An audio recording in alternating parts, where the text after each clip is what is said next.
In the farthest reaches of our solar system, where the sun's light fades into a faint whisper and the void stretches endless and cold, a lone spacecraft, launched in 1977, continues its solitary voyage. Voyager 2, a relic of human ambition, has drifted for decades through the cosmic dark, its aging instruments capturing glimpses of worlds no eye had seen before.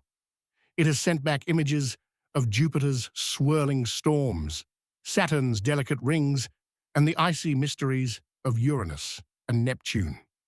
For nearly half a century, it has been humanity's farthest messenger, a tiny speck of metal and circuitry carrying our hopes, our curiosity, and a golden record etched with the sounds of Earth. Its mission was simple: explore, observe, and report. But now, something unthinkable has happened. Voyager 2 has sent a transmission that defies logic, a signal so bizarre, so impossible, it has frozen scientists in their tracks and sent a chill through the world. This isn't just a glitch. This isn't a malfunction. What Voyager 2 has just revealed suggests we've been wrong about everything, about space, about our place in the cosmos, and about what's really out there, waiting in the silence.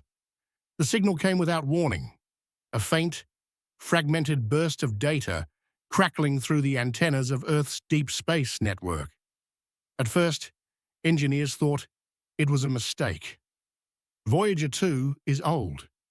Its power supply, a decaying radioisotope generator, barely keeps its systems alive. Its transmitters are weak, its computers ancient. By today's standards, a garbled message wouldn't be surprising. But as the data was pulled apart and examined, it became clear this was no ordinary anomaly. The signal wasn't random noise. It was structured, layered with patterns that didn't match any of Voyager's standard telemetry protocols. Stranger still, it seemed to come from a part of the spacecraft that shouldn't have been active, a dormant subsystem, untouched for decades, suddenly awake and broadcasting. The attitude control system, the delicate mechanism that keeps Voyager's antenna pointed at Earth, was reporting data through a channel that had been retired long ago. Yet the spacecraft was still oriented correctly. Its signal was strong. Nothing was broken.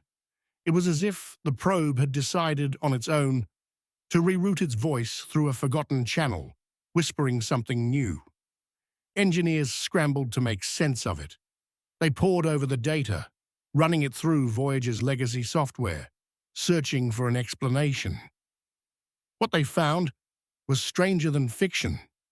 Buried in the corrupted packets was a repeating sequence, a low-frequency harmonic that pulsed every 7.17 seconds. It didn't match any known output of Voyager's instruments. It didn't align with the cosmic background noise of interstellar space. It was something else, a steady, rhythmic signal that seemed to fade, in and out like a heartbeat. They tried to override it, sending commands to reset the system, but it wouldn't stop. No matter what they did, the pulse continued, relentless and precise, as if it had its own rhythm or were answering to something else entirely. Some called it a glitch, a software echo bouncing inside the probe's aging circuits, but others weren't convinced. The signal's structure was too deliberate, too consistent, and then came the real shock. The frequency didn't originate from Voyager. It came from outside. The implications were staggering. For 48 years, Voyager 2 had sailed through the solar system and beyond, crossing the heliopause, the boundary where the sun's influence gives way to the interstellar void. It had sent back data on plasma waves, cosmic rays, and magnetic fields, all predictable, all within the realm of science. But this was different. The signal suggested that Voyager hadn't just drifted into empty space. It had encountered something something that could interact with its systems, manipulate its transmissions, and send back a response. The question wasn't just what had caused the anomaly. The question was who, or what, had reached out to Voyager 2, and why now? As the data was analyzed further, a chilling pattern emerged. The corrupted telemetry wasn't just noise, it contained binary markers, sequences that hadn't been sent from Earth or stored in Voyager's memory. When these markers were mapped, they formed a geometric structure, spirals within spirals, a recursive pattern that echoed natural phenomena like the Fibonacci sequence, but was unmistakably artificial in its precision. Some likened it to a digital fingerprint, a signature embedded in the signal. Others saw it as a code, a message woven into the static. Most unsettling of all, the timestamps on these packets were wrong. They didn't align with Voyager's current timeline. They were offset, as if the signal had been sent from a different point in time, or from a place where time itself behaved differently. One researcher whispered, "This isn't just data, it's a conversation." The discovery sent shockwaves through the scientific community. A small team of astrophysicists and signal analysts began to piece together a theory that, if true, could rewrite our understanding of the universe. What if Voyager 2 hadn't malfunctioned? What if it had crossed into a region of space that wasn't empty but alive? Not with life as we know it, but with structure, with intent. They proposed that the signal was a response, not from a spacecraft or a star, but from a field, an interstellar network, perhaps electromagnetic, capable of intercepting, analyzing, and returning signals in a new form. The binary patterns weren't random. They were reflections, as if something had taken Voyager's transmission, studied it, and sent it back wrapped in a layer of complexity. The fact that it had activated a dormant subsystem only deepened the mystery. It was as if the probe had been pulled into a dialogue it didn't start, as if it had stumbled into a space that was listening and had been waiting for us to speak. The more they dug, the stranger it got. The harmonic pulse, that eerie 7.17-second heartbeat, didn't just repeat. It modulated, shifting slightly in frequency as if reacting to Voyager's own signals. When the probe sent a routine ping, the return signal came back cleaner, sharper, as if something were refining it, improving its clarity. It wasn't just echoing, it was correcting. The implications were terrifying. Whatever was out there didn't just hear Voyager, it understood it. It knew how to manipulate its hardware, repurpose its systems, and use its communication array in ways its creators never imagined. This wasn't noise. This was control. And that left two possibilities. Either Voyager had brushed against a natural phenomenon so advanced it mimicked intelligence, or it had been noticed by something designed, something watching from the dark. As the analysis continued, a new layer of the mystery unfolded. The geometric patterns in the signal bore a faint resemblance to other unexplained phenomena. Researchers compared them to the WOW signal of 1977, a brief, powerful radio burst that had never been explained. They found echoes of similar structures, not in the signals themselves, but in their mathematical cadence, their timing, their reliance on prime numbers and non-human intervals.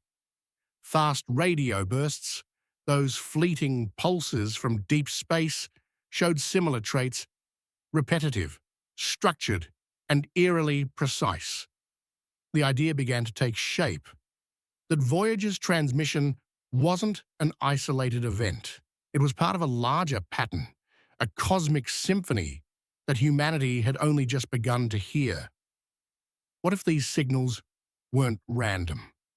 What if they were responses, fragments of a conversation spanning light years, intercepted by a probe never meant to listen? The scientific community was divided. Some insisted the signal was natural, a product of exotic particles, magnetic fields, or cosmic dust interfering with Voyager's instruments. They pointed to the harsh environment of interstellar space, where high-energy particles could scramble delicate electronics. But others weren't so sure. The signal's precision, its rhythmic pulse, and its ability to manipulate Voyager's systems couldn't be explained by chance. They argued that this was first contact, not with ships or beings, but with a field, a structure embedded in the fabric of space itself. It was like tapping a still pond and watching the ripples form into patterns. The question wasn't just what Voyager had found, it was what to do next. Should we send another signal, build a new probe, or stay silent, just in case something out there was listening closer than we thought? Behind closed doors, the mood grew tense. Communications within the Deep Space Network tightened. Analysts who had been decoding the signal were quietly reassigned. Independent researchers studying the data were asked to stop publishing their findings. The incident, once a technical curiosity, was now classified as a matter of strategic importance. Internally, it was dubbed Event Phi 2’s. Some saw this as a precaution, a way to manage a potential security risk, but others suspected something deeper. For the first time in its long history, Voyager 2's data wasn't being shared openly with the public. The silence spoke louder than words. Whatever had been found, it was something they didn't want the world to see. Not yet. As the weeks passed, a new theory began to circulate among those still analyzing the data. What if Voyager 2 hadn't just crossed the heliopause, but something older, a region of space meant to be quiet, untouched? Some called it a buffer zone, a cosmic no-man's land stretching between civilizations or perhaps between realities. They dubbed it the Zone of Echo, a name that felt more like science fiction than fact, but fit the evidence too well. Voyager's signals weren't just bouncing back. They were being reshaped, mirrored, even improved, as if passing through a system designed to listen and respond. The probe would send a ping, and the return would come back not as an echo, but as a reply, structured, deliberate, and unnervingly clear.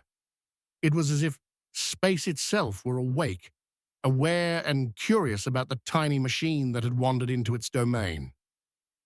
The emotional weight of this discovery began to sink in. For decades, Voyager 2 had been a symbol of human ingenuity, a testament to our desire to reach beyond our world. We built it with our hands, programmed it with our knowledge, and launched it with our dreams. It carried a golden record, a message to the stars, with greetings in 55 languages, music from Bach to Chuck Berry, and the sound of a mother's kiss. It was our way of saying, "We are here." But now it seemed someone or something had answered. The idea was both thrilling and terrifying. What did it mean that our farthest probe had touched something that could respond? Were we ready for what came next? Or had we, in our curiosity, opened a door we couldn't close? The signal's implications rippled beyond science. Philosophers began to weigh in, asking what it meant for humanity to encounter something so alien. Religious leaders debated whether this was a sign of divine creation or a challenge to faith. Governments quietly convened panels to assess the risks. If this was a communication, who should respond? What should we say? And what if the response wasn't friendly? The public, meanwhile, was left with fragments of the truth, carefully worded statements about a telemetry error and ongoing analysis. But the lack of transparency only fueled speculation. Online forums buzzed with theories from extraterrestrial intelligence to interdimensional phenomena. Some called it the greatest discovery in history. Others feared it was a warning. As the data was cross-referenced, another unsettling detail emerged. The harmonic pulse in Voyager's signal wasn't constant. It was evolving. Over time, its frequency began to shift, aligning more closely with Voyager's own transmission patterns, as if it were learning to mimic them. The binary markers, too, grew more complex, their geometric patterns expanding into higher dimensions. It was as if the source of the signal were adapting, refining its response based on what it received. This wasn't just a conversation. It was a negotiation, a slow, deliberate exchange between a 48-year-old probe and something far beyond our comprehension. The thought was humbling and horrifying. What kind of intelligence could interact with a machine so primitive, yet respond with such sophistication? And why had it chosen Voyager 2, a relic from a bygone era, to make its presence known? The global reaction was a mix of awe and fear. Scientists called for caution, urging restraint until more was known, but others argued that this was a moment to act, to send a deliberate signal, and see what came back. The debate grew heated. Should we announce ourselves to the cosmos or hide in the shadows? Was this a chance to learn or a trap we couldn't escape? The uncertainty was paralyzing. For centuries, we'd looked to the stars, wondering if we were alone. Now, with a single transmission, that question had been answered. Not with a shout, but with a whisper. Voyager 2 hadn't just found something. It had changed everything. The signal's emotional impact was profound. Voyager 2 was more than a machine. It was a piece of us, a fragment of humanity sent into the unknown. Its golden record was a love letter to the universe, a plea for connection. And now it seemed the universe had written back. The thought brought tears to some, fear to others. What did it mean to be heard, to be seen? For those who had worked on the Voyager program, the signal was a bittersweet milestone. They had built a machine to explore the stars, never expecting it to find something that could look back. Now, they faced a truth they hadn't prepared for. We were no longer alone, and the cosmos was no longer silent. As the months passed, the signal continued, its patterns growing ever more intricate.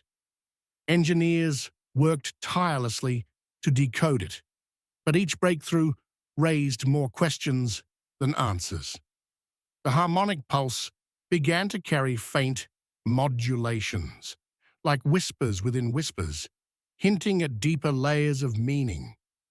The binary markers formed structures that defied conventional mathematics, suggesting a system of logic alien to our own. Some speculated that the signal was a map, a guide to a place or a time we couldn't yet reach. Others believed it was a warning, a boundary marker telling us to turn back. The truth remained elusive, hidden in the static, waiting for us to catch up. The world watched, breathless, as the mystery unfolded. News outlets ran endless stories, each more sensational than the last. "Voyager 2's alien signal," screamed one headline. "The message that could end humanity," warned another. But beneath the hype, a deeper truth emerged. This wasn't just a scientific discovery. It was a mirror, forcing us to confront our place in the universe. Were we ready to step into the unknown, to face whatever lay beyond the veil? Or would we retreat, clinging to the safety of ignorance? The choice was ours, but the clock was ticking. Voyager 2's signal was a reminder that the universe was vast, ancient, and alive, and we were only just beginning to understand it. The emotional stakes couldn't be higher. Voyager 2 was our creation, a symbol of our courage and curiosity. It had carried our voices, our music, our dreams to the edge of the solar system and beyond. Now it had brought something back, not just data, but a question. What do we do when the stars answer? Do we shout into the void, hoping for a friend? Or do we listen, trembling, in case the answer isn't what we want to hear? The signal was a challenge, a call to rise above our fears and embrace the unknown. It was a chance to grow, to learn, to become something more. But it was also a warning. The cosmos is not ours to conquer. It is a place of mystery, of wonder, and perhaps of danger. In the end, Voyager 2's hidden transmission didn't just stop the world, it changed it. It forced us to look up, to question, to dream. It reminded us that we are small, but not insignificant, curious, but not alone. Somewhere out there, in the cold, silent edges of space, our tiny probe had touched something vast, something ancient, something that knew we were here. And now, the question isn't what Voyager found, it's what we do next. Do we dare to speak again, to listen harder, or do we wait, holding our breath, for the next whisper from the dark? The choice is ours. But one thing is certain. The universe is no longer silent, and neither are we. What do you think Voyager 2 really found? Was it a cosmic coincidence, or did we just stumble into a conversation we were never meant to hear? Drop your thoughts in the comments, and subscribe for more discoveries that challenge everything we believe about space and time.